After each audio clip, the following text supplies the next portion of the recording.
बिस्मिल्लाहिर्रहमानिर्रहीम। Rashmat Ali, MPhil physics, assistant professor of physics, Khwaja Farid government postgraduate college प्रीमियर खान। आज का ये लेक्चर फिज़िक्स जोन चैनल की तरफ से लेक्चर नंबर 9 है, चैप्टर नंबर 17 है, physics second year, FSc physics second year. Topic का नाम है सुपर कंडक्टर्स। जैसे कि हम जानते हैं इलेक्ट्रिकल प्रॉपर्टीज ऑफ सॉलिड्स, उसकी निस्बत से जब हम किसी मटेरियल पे अननोन मटेरियल है उस पर हम एक्सटर्नल फील्ड अप्लाई करते हैं, इलेक्ट्रिक फील्ड अप्लाई करते हैं, तो रिजल्ट में 3 कैटेगरीज सामने आती हैं। एक को हम कहते हैं इंसुलेटर जो कंडक्ट ही नहीं करते, दूसरे को हम कहते हैं कंडक्टर जो कंडक्ट करते हैं लेकिन अच्छी मकदार में, और तीसरे को हम कहते हैं सेमी कंडक्टर्स। सेमी कंडक्टर्स क्या होते हैं कि जिनकी रेजिस्टेंस इंसुलेटर और कंडक्टर के दरमियान में होती है, जिनकी कंडक्टिविटी रेजिस्टिविटी भी बिल्कुल इसी तरीके से। सुपर कंडक्टर्स क्या हैं? हम ये जानते हैं कि रेजिस्टेंस या रेजिस्टिविटी दोनों प्रॉपर्टीज ये नेचर से मुताल्लिक हैं। रेजिस्टिविटी नेचर पे डिपेंड करती है और टेम्परेचर से मुताल्लिक है। अगर हम टेम्परेचर इंक्रीज करें तो नॉर्मली कंडक्टर की रेजिस्टेंस बढ़ती है, जबकि सेमी कंडक्टर की रेजिस्टेंस कम होती है। अगर ये हम ग्राफ देखें, ग्राफ में रेजिस्टिविटी और टेम्परेचर है। ये रूम टेम्परेचर पे अगर है तो सर्टेन उसकी रेजिस्टिविटी और उसके करस्पॉन्डिंग रूम टेम्परेचर। अगर हम टेम्परेचर को डिक्रीज करते जाएं एक सर्टेन पॉइंट पे आके ऐसा होगा कि उसकी रेजिस्टिविटी ड्रॉप होके जीरो हो जाएगी। तो जिस पे रेजिस्टिविटी ड्रॉप होके जीरो होगी तो उसको उस मटेरियल को हम सुपर कंडक्टर कहेंगे। वो सर्टेन टेम्परेचर है। इस ग्राफ से हमें ये पता चलता है कि ये जो रेजिस्टिविटी टेम्परेचर ग्राफ है वो डायरेक्ट स्ट्रेट लाइन नहीं है, बल्कि जीरो आने से पहले रेजिस्टिविटी इससे पहले कि आस्ता आस्ता जीरो फौरी एक सर्टेन टेम्परेचर पे अचानक जीरो हो जाती है, उसको हम क्रिटिकल टेम्परेचर या टीसी टेम्परेचर कहते हैं। तो ऐसा मटेरियल जिसकी रेजिस्टेंस रेजिस्टिविटी ड्रॉप होके जीरो हो जाए उसको हम सुपर कंडक्टर कहेंगे। सुपर कंडक्टर जो बेसिकली सर्टेन टेम्परेचर डिपेंडेंट है। तो इन सब्सटेंस की खूबी है कि इनको कोई रेजिस्टेंस नहीं होगी। और हम इससे पहले जानते हैं कोई भी हम सर्किट जिसमें करंट फ्लो कर रहा हो, उस सर्किट में चंद चीज़ें ज़रूरी होती हैं। एक बैटरी होती है, सोर्स, कनेक्टिंग वायर्स होती हैं, एक पर्टिकुलर कोई भी आप कह लें बल्ब है, पंखा है या कोई और चीज़ है जो लोड कहलाता है। तो लोड में से हमें एक सोर्स की ज़रूरत रहती है। वो सोर्स की ज़रूरत क्यों है पता है? इसलिए कि उसमें रेजिस्टेंस है। रेजिस्टेंस अगर ख़त्म हो जाए तो हमें सोर्स की ज़रूरत नहीं। उस सर्किट में एक दफ़ा करंट फ्लो करना शुरू कर दे तो उसके बाद इनफिनाइट टाइम तक करंट फ्लो करता रहेगा। ये किस्म की परपेचुअल मोशन की तरह का हो जाएगा। तो ऐसा मटेरियल जिसमें सोर्स की ज़रूरत ना रहे, रेजिस्टेंस ड्रॉप हो जाए, हम कहते हैं V is equal to IR। अगर R जीरो हो जाए तो पोटेंशियल डिफरेंस जीरो, यानी पोटेंशियल डिफरेंस की या EMF की में कोई जरूरत नहीं रहेगी और करंट उसमें फ्लो होता रहेगा। The substance, these substances offer no resistance to the flow of electric current. Once current is established in the circuit, no EMF source is needed and the current continues to exist indefinitely without source. तो इसके साथ आगे critical temperature.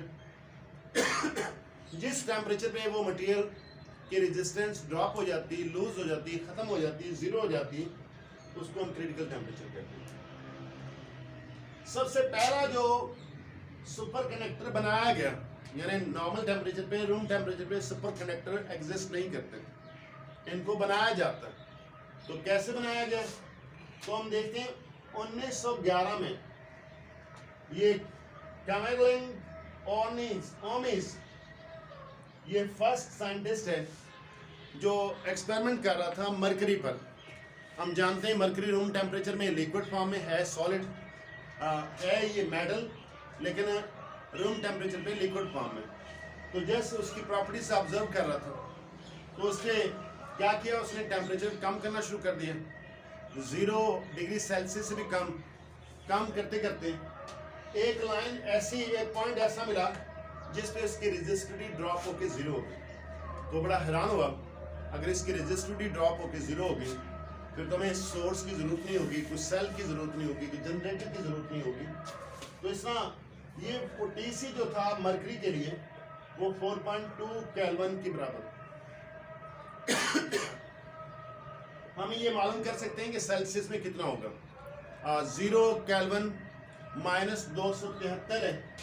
अगर हम कह रहे हैं कि 0 केल्विन है तो बेसिकली ये है -273 डिग्री सेल्सियस।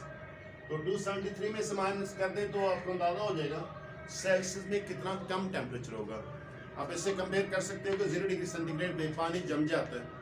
रशिया और कुछ ऐसे स्टेट्स अवेलेबल हैं जहाँ पे नॉर्मल टेम्परेचर 0 से भी कम हो जाता है, लेकिन ये माइनस में इतना टेम्परेचर कम हो गया तो फिर जाके वो मरकरी जो है वो बन गया सुपर कंडक्टर। यानी इस नॉर्मली वो कंडक्टर था, लेकिन जैसे उसका टेम्परेचर कम करते गए एक सर्टेन पॉइंट पे उसकी रेजिस्टेंस ड्रॉप हो गई, 0 हो गई, तो मटेरियल बन गया सुपर कंडक्टर।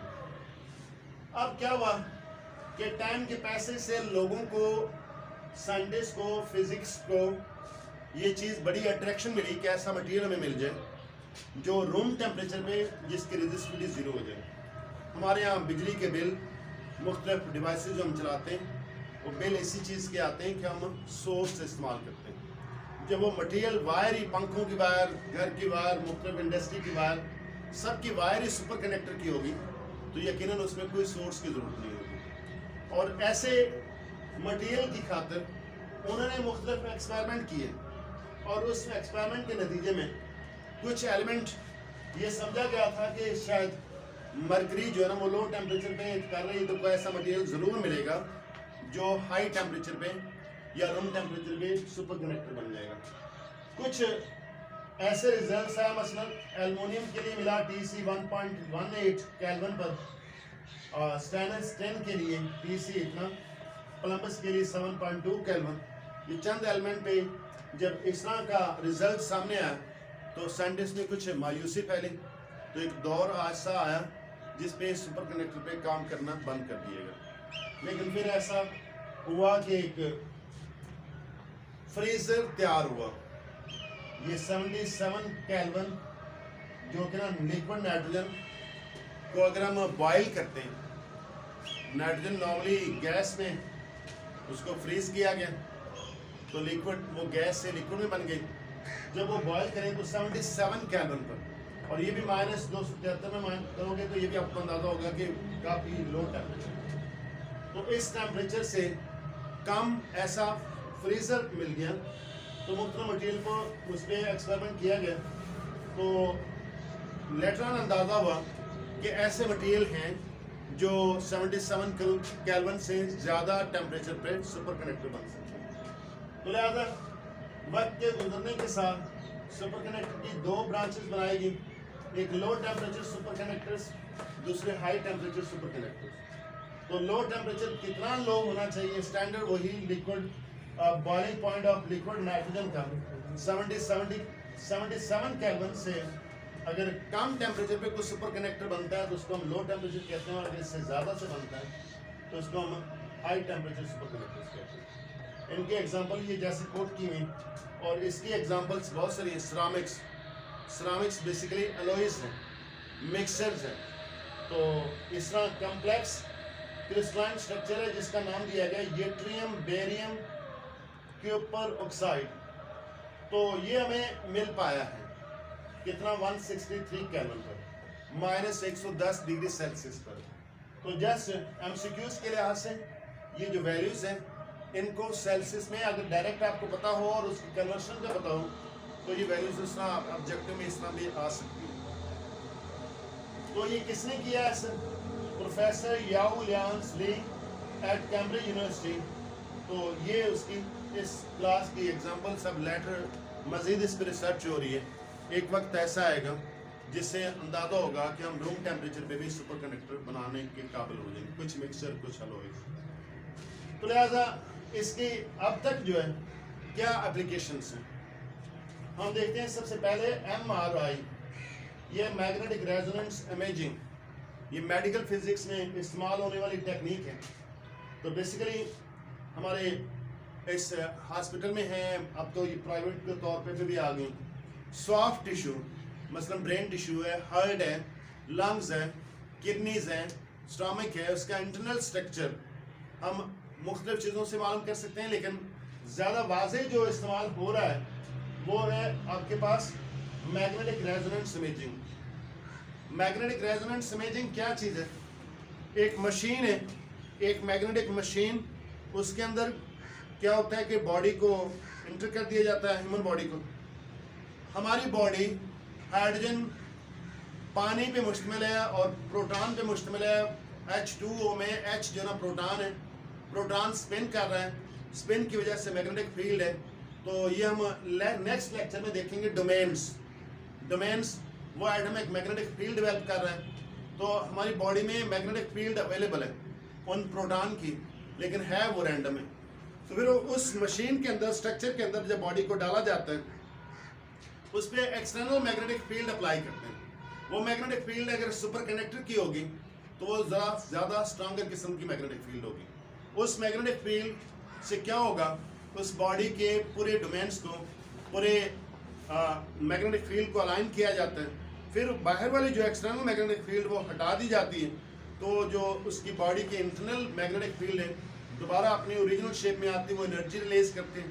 वो एनर्जी हम कुछ कंप्यूटराइज प्रोसेस है उसका इमेज कंस्ट्रक्ट करते हैं, और ये बड़ी एक्यूरेसी के साथ हमारी हेल्प कर रही है। नेक्स्ट एप्लीकेशन है मैग्नेटिक लेविटेशन ट्रेन्स। ये बड़ी स्पीड ट्रेन है, बुलेट ट्रेन भी कहलाती है। नॉर्मली ट्रेन रेलवे की शक्ल में, रेल पटड़ी को कहते हैं, जो व्हील्स हैं उससे पटड़ी के ऊपर मूव करते हैं। तो दो मटेरियल हैं, दोनों जो उनके दरमियान फ्रिक्शन होती है, फ्रिक्शन से स्पीड रिड्यूस होती है। तो मैग्नेटिक प्रॉपर्टीज के ज़रिए उस व्हील्स को, ट्रेन को ट्रैक से ऊपर लिफ्ट कर लिया जाता है, वो आ जाएगी एयर में। तो एयर में चूँकि फ्रिक्शन ख़त्म हो गया, फिर उसकी स्पीड जितनी चाहें बढ़ा सकते हैं। जैसे एरोप्लेन हवा में उड़ रहा है तो वो हवा में फ्रिक्शन कम है, इसलिए वो ट्रेन की निस्बत ज़्यादा स्पीड होती है। तो मैग्नेटिक लेविटेशन ट्रेन्स बनाई गई हैं, इस्तेमाल हो रही हैं डेवलप कंट्रीज में। इलेक्ट्रिक मोटर जैसे कि हम पहले प्रीवियस चैप्टर्स में से पढ़ चुके हैं। तो इलेक्ट्रिक मोटर किस पे मुश्तमिल है? कॉइल है, वायर है, रिमाइंडिंग वायर जो वो वायर अगर वो हो सुपर कंडक्टर की तो वो स्ट्रॉन्ग और पावरफुल मोटर्स बन जाएंगे। इस तरह फास्टर कंप्यूटर चिप्स हम जानते हैं, हार्ड डिस्क जो है ना, वो हार्ड डिस्क यकीनन ये मटेरियल के ही कंडक्टर्स होते हैं। अगर वो सुपर कंडक्टर्स हों तो उसमें ज़्यादा से ज़्यादा रेजिस्टेंस होगी नहीं, रेजिस्टिविटी होगी नहीं, और ज़्यादा से ज़्यादा उसमें करंट स्टोर हो सकेगा। तो आजकल इस फास्टर कंप्यूटर चिप्स इसके ज़रिए बनाए गए। इससे पहले सुपर कंप्यूटर होते थे लेकिन उनका साइज़ बहुत ज़्यादा होता था, लेकिन ये अब सुपर कनेक्टर डिस्कवर हुआ या मज़ीद इस पर काम जारी है हाई टेम्परेचर सुपर कनेक्टर में। तो अब उसमें इस तरह के फास्ट चिप्स बनाएगी। आज का दौर जो ना 4G से 5G में मुंतकिल हो रहा है, तो 5G भी उसी में सुपर कंडक्टर का बड़ा अहम रोल है। आज का लेक्चर इख्तिताम पे पहुंचता है। अल्लाह हाफ़िज़।